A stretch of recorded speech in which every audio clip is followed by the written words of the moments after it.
Postal ballot নিয়ে কোনো ধরনের ছাড় কাউকে দেওয়া হবে না, কোনো অবস্থাতেই কোনো ধরনের ছাড় দেওয়া হবে না। যদি কাউকে পাওয়া যায় এটার সাথে সম্পর্কিত সামান্যতম ব্যত্যয়, যে আপনি কোনো রাজনৈতিক দল সমর্থন করেন বিধায় আপনি 5টা ভোট সংগ্রহ করে দিবেন, আপনার এনআইডি কার্ড ব্লক করা থেকে শুরু করে, আজকে সিআইডিও মিটিংয়ে ছিল, আমরা বলে দিয়েছি ক্রিমিনাল চার্জ আনা হবে তার বিরুদ্ধে, এবং প্রয়োজনে তাকে সেই দেশ থেকে বাংলাদেশে রিপ্যাট্রিয়েট করার ব্যবস্থা করা হবে। আপনারা জানেন যে প্রথমবারের মতো আমরা পোস্টাল ব্যালটে দেশের বাইরে থেকে ভোট সংগ্রহ করার একটা উদ্যোগ নিয়েছি। পোস্টাল ব্যালটের এই অবস্থায় স্ট্যাটিস্টিক্সটা আপনাদেরকে যদি আমি বলি, আমাদের আউট অফ কান্ট্রি ভোটিংয়ে বাংলাদেশ পোস্ট অফিস কর্তৃক আমাদের প্রবাসী ভোটারদের কাছে 7,67,084টি ভোট ডিসপ্যাচ করা হয়েছে, এবং একটি ভোটও আর এখানে আমাদের কাছে নাই, সবগুলোই ডিসপ্যাচ করা হয়ে গেছে। 7,67,084। এর মধ্যে ট্রানজিটে আছে 59,584টি ব্যালট। যে দেশে প্রেরণ করা হয়েছে এগুলো, সেই দেশে পৌঁছে গেছে 7,07,500টি ব্যালট। ব্যক্তি ভোটার হাতে পেয়ে গেছেন এই সংখ্যাটা হচ্ছে 1,40,873। এখন হয়তো আর একটু বেড়েছে, যারা হাতে পেয়ে কিউআর কোড স্ক্যান করেছেন সেই সংখ্যা থেকে আমরা বলছি 1,40,873। আনফরচুনেটলি বেশ কিছু ব্যালট ডেলিভার্ড না হয়ে ঠিকানা ভুল লেখার কারণে ফেরত আসছে।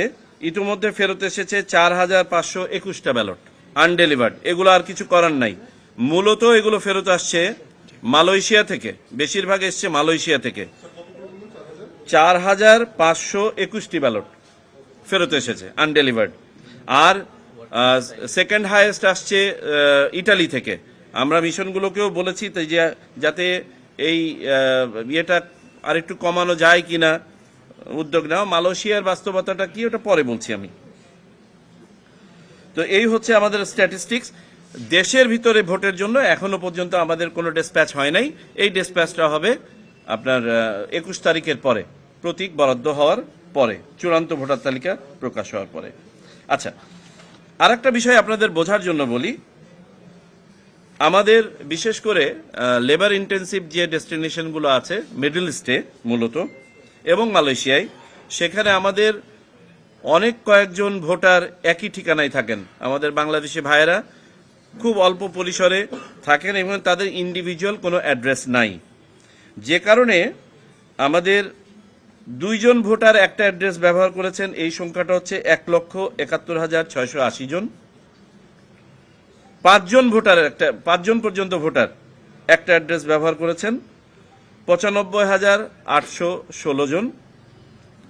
10 জন ভোটার একই অ্যাড্রেস ব্যবহার করেছেন, এই সংখ্যাটা আছে 59,276 জন। 20 জন ভোটার একই অ্যাড্রেস ব্যবহার করেছেন, এই সংখ্যাটা আছে 38,109 জন। 50 জন ভোটার পর্যন্ত, মানে 20 থেকে 50 আর কি, একই অ্যাড্রেস ব্যবহার করেছেন, এই সংখ্যাটা হচ্ছেন 21,915 জন। এবং আপ টু 100 বা তার 100-র উপরে একই অ্যাড্রেস ব্যবহার করেছেন 14,891 জন। আচ্ছা, বাস্তবতা হচ্ছে ইনারা যে স্বল্প পরিসরে থাকেন ওখানে তাদের নিজস্ব কোনো অ্যাড্রেস নাই। এই ক্ষেত্রে তারা হয় কোনো পোস্ট বক্স বা নিকটস্থ কোনো দোকান বা কোনো ফ্যাসিলিটির অ্যাড্রেস ব্যবহার করেছেন যেখানে মেইল ডেলিভার করা যায় এবং যেখানে তারা পেয়ে থাকেন।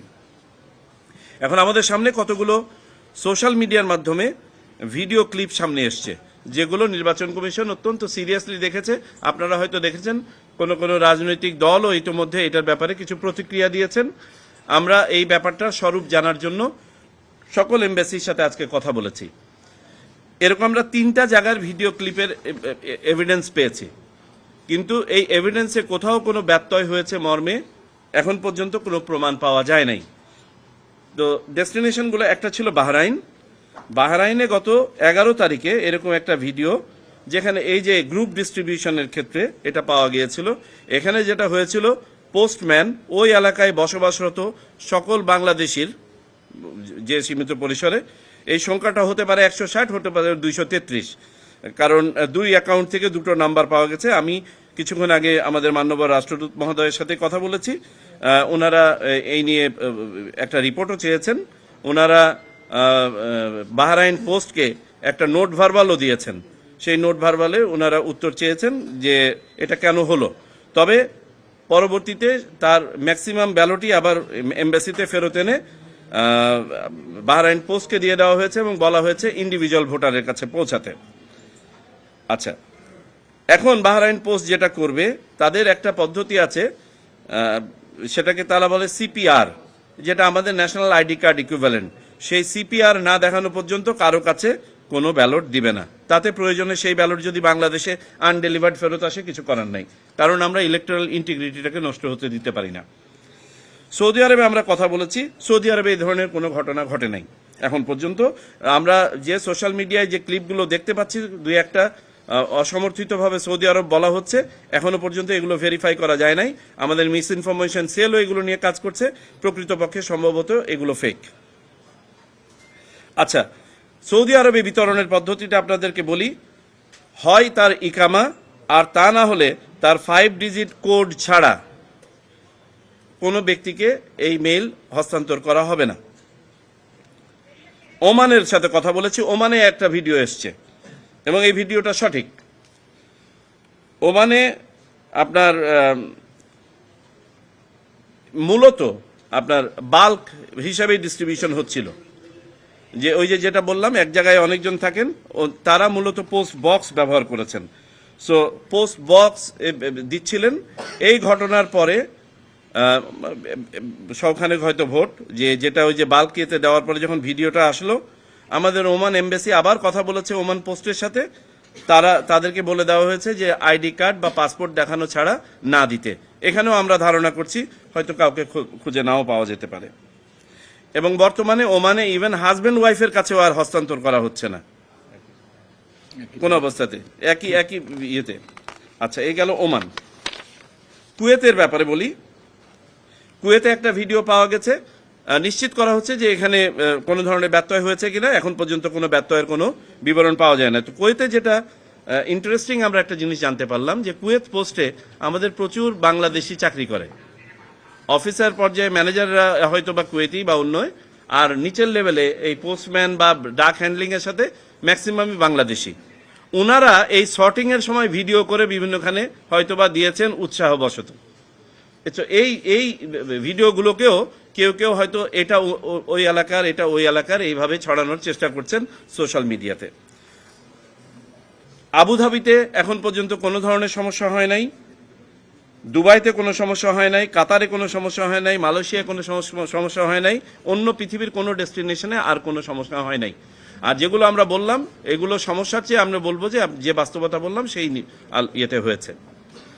আমরা ক্যাটাগরিক্যালি সবাইকে বলে দিয়েছি যে কোনো অবস্থাতেই যেন ইলেকট্রাল ইন্টিগ্রিটি নষ্ট না হয়। আর দ্বিতীয়ত, এটার সাথে আমাদের বাংলাদেশ হিসেবে আমাদের ভাবমূর্তি এবং আমাদের লেবার মার্কেট জড়িত। এই ধরনের কোনো ঘটনা যদি ঘটে কোথাও, তাতে করে আমরা শুধু আমাদের দেশের ভাবমূর্তি ক্ষুণ্ণ হবে না, এতে করে আমাদের লেবার মার্কেটও ক্ষুণ্ণ হবে। এমত অবস্থায় আমরা সবাইকে বলেছি, কোনো অবস্থাতেই কোনো ধরনের ছাড় দেওয়া হবে না যদি কাউকে পাওয়া যায় এটার সাথে সম্পর্কিত। সামান্যতম ব্যত্যয়, যে আপনি কোনো রাজনৈতিক দল সমর্থন করেন বিধায় আপনি 5টা ভোট সংগ্রহ করে দিবেন, আপনার এনআইডি কার্ড ব্লক করা থেকে শুরু করে, আজকে সিআইডিও মিটিংয়ে ছিল, আমরা বলে দিয়েছি ক্রিমিনাল চার্জ আনা হবে তার বিরুদ্ধে, এবং প্রয়োজনে তাকে সেই দেশ থেকে বাংলাদেশে রিপ্যাট্রিয়েট করার ব্যবস্থা করা হবে। পোস্টাল ব্যালট নিয়ে কোনো ধরনের ছাড় কাউকে দেয়া হবে না।